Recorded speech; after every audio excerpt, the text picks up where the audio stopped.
See, now they do it.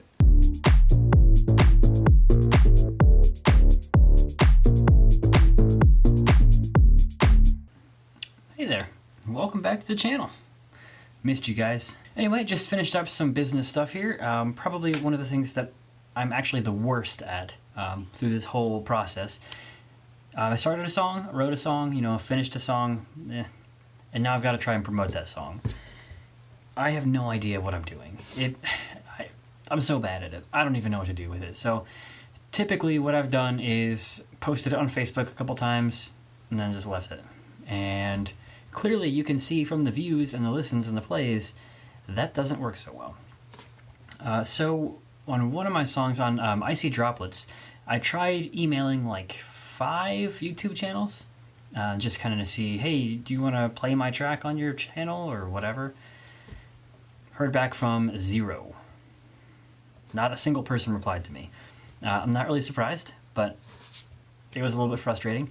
So for the last couple songs, I didn't actually promote them at all, as far as like reaching out to other blogs and YouTube channels and whatever. But this time, I'm actually really happy with my song overall. I got some good feedback about it, and people have been saying, "Oh, you improved a lot. The arrangement's great. This is, maybe it's just missing this little thing." But either way, it's a lot better than my previous songs. So I really wanted to push it a little bit more this time. And I just actually finished emailing / using the contact form for 14 different channels and sites out there, ranging from like 15,000 followers to 1.5 million. So, the bigger guys, I don't expect to hear back from at all. They probably ignore me completely. But the smaller guys, hopefully they'll respond, or at least listen to the song. If they don't even, I don't know if they'll respond or not. But yeah, it feels good to do that, because I finished this song. It's submitted to the distributor, coming out next Friday. So March 30th, get ready, go to Spotify, listen to the song, put it on repeat, go play it, all over the place, tell all your friends. But it's out then, so super excited about that. That was really a big relief. I wasn't sure if I would get it out in time for this month or not, but no problem at all. It's already actually through the clearing process, which was like 12 hours, so crazy fast this time. So now that part is done, I wanted to move on to the DJ controller thing that I was talking about. Some of you guys guessed that's what I was going to be buying, and I put in the order yesterday. It should get here Friday somehow. I don't know how that equates to 2-day shipping, but whatever. It'll get here Friday. That gives me some time to work on some other things, try and promote my song a little bit, and then I can worry about DJing. So I decided to go with the Pioneer ddj-rb controller. Pretty much their entry-level record box controller. It's like $250, so pretty cheap compared to some other stuff. I mean, a set of CDJs would end up costing you like 10 grand if you got the whole set brand new. So this is quite a bit cheaper than that. But I don't remember if I talked about this very much or not, but I did go back and forth a lot on if I should get this controller or if I should get a more advanced controller. Mainly the reason is this one is completely entry level, very beginner friendly. A lot of the features are stripped out, and it's only 2-channel. I really wanted a 4-channel one just to have that flexibility and have those options. I would really like to be able to stand out as a DJ and not just mix song A into song B into song A into song B. I want to try layering some stuff, having loops going on in the background, all that kind of thing. That is not really doable, or at least much more complicated on a 2-channel controller. So with a 4-channel one, so much more stuff I can do. Plus, it has a lot more options, a lot more effects, a lot more everything that would be really cool to use. But in the end, I decided that this cheap controller is enough to get me started. Also, the other one that I wanted was going to be like $1,200, so the $1,000 difference is a big deal. So I wanted to start with the cheap one, learn the basics of how to beat match, how to actually use a physical DJ controller and all that. And then at some point down the road, hopefully I'll be making some money from doing gigs, from my music or whatever. I can use that to then upgrade into this better controller that I just want to use. I also realized that this channel has sort of developed and come about right in a point in my life when I can actually afford to buy things. So I've gotten a lot of equipment here on the vlog, and I really didn't want to turn into like a channel where I'm just buying things all the time, and you guys think that I'm just able to spend money and buy whatever I want. That's not at all the case. I am on a very limited budget. I've just been very lucky and blessed over the last few months to be able to afford some extra things. Those were very out of the ordinary purchases, and I'm not going to be buying things on a regular basis at all. So, and it was a big deal to me to say this kind of thing, because a few years ago, when I was, getting into producing, I would look at all these guys and see all the different gear they have and think, oh, if I'm going to be like them, if I'm going to be a good producing or a DJing, I need to have that gear. I need to have the same things that those guys have. But that's not true. All you need is a computer and a DAW and some headphones or speakers, and you can do whatever you need to. That's it. The fact that I am able to buy extra things here just makes my life a little bit nicer, and I like to have more things and collect things, really. So when I'm looking at a DJ controller, yes, I want to get the biggest and the best and the greatest thing, but I don't need it. You don't have to spend thousands and thousands of dollars on this crazy nice thing to just be able to perform and DJ. You can start with the entry-level stuff. You don't even need to spend that much. You can get an even cheaper one. I just wanted to get one with rekordbox because that's the direction that I want to go. Yeah, so that's going to be it for tonight, and I will check in with you guys later this week. Hey guys, welcome back. It's now Friday evening. Super exciting. DJ controller! Alright, so let's get that thing opened up and try it out.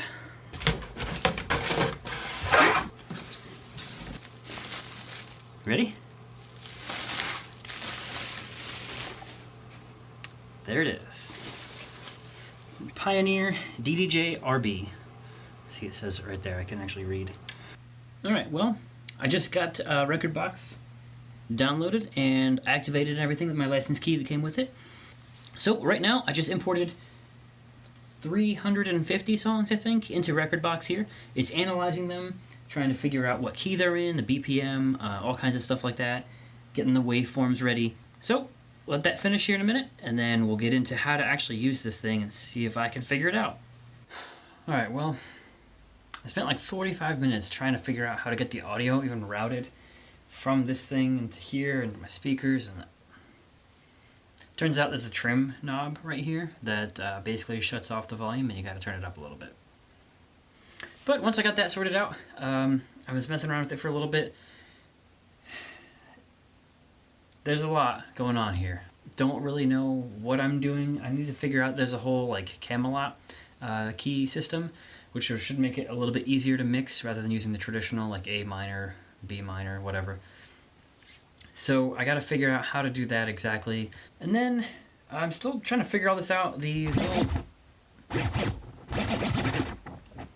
See, now they do it. I don't know what's going on with these things still. I'm trying to figure this stuff out. Yeah, there's a lot of stuff going on here.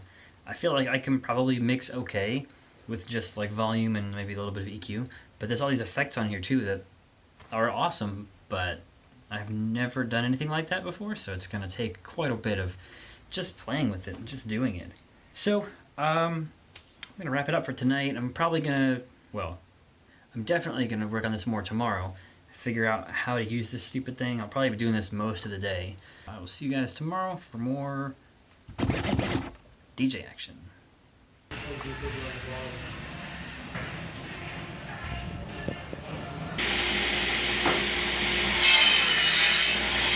Well, that was, what time is it now?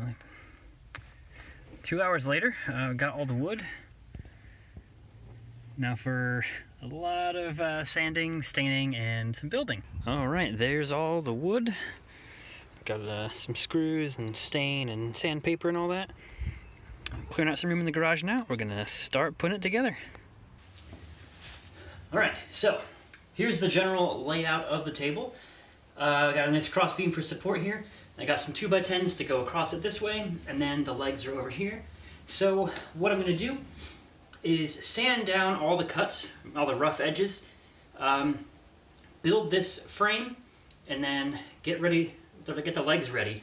And then once I've built the whole tabletop and probably drilled the holes for the legs, I'm going to go ahead and then stain the whole thing. And then once that's all done, I'll bring it upstairs and actually assemble the legs, and it'll be done.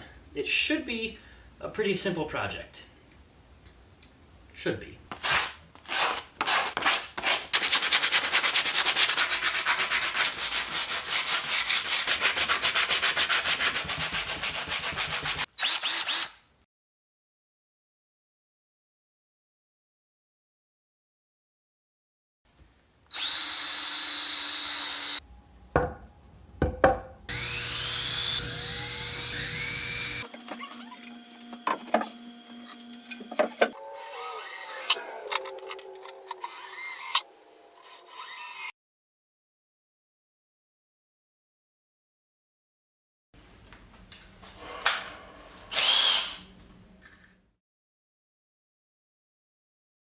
All right, well, it's actually Monday night now.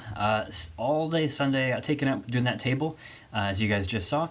It took way longer than I thought it would. I didn't even get to put a coat of the stain on it. I thought I was going to do that at least once last night. So anyway, I'm going to wrap the vlog up tonight and get that edited up for you guys. Come back next week to see the rest of the table. It should get done this week for sure, and then maybe probably the end of the next vlog, you'll see it right there in all its glory. Otherwise, it'll be the following one. But anyway, I'm going to put up a full video on the actual build of the whole table with the dimensions of the stuff that I bought and that I got it cut and all the different steps that I took. Just in case anyone's curious, I'm going to have a few different construction projects coming up over the next 6 months maybe. So I hope to do those build videos for everything that I do like that. Just to have a variety of content here for anyone who's interested. Anyway, thanks so much for watching, everybody. If you like the content and you want to see more of it like this, hit that subscribe button and be sure to hit the bell notification as well. Also, leave a like down below and leave a comment on what you think of the new table so far and if you're excited to see it or not. So thanks again for watching, everybody. I really appreciate the support you give me. I'm Jake, aka Cryosion, and I'll see you next week.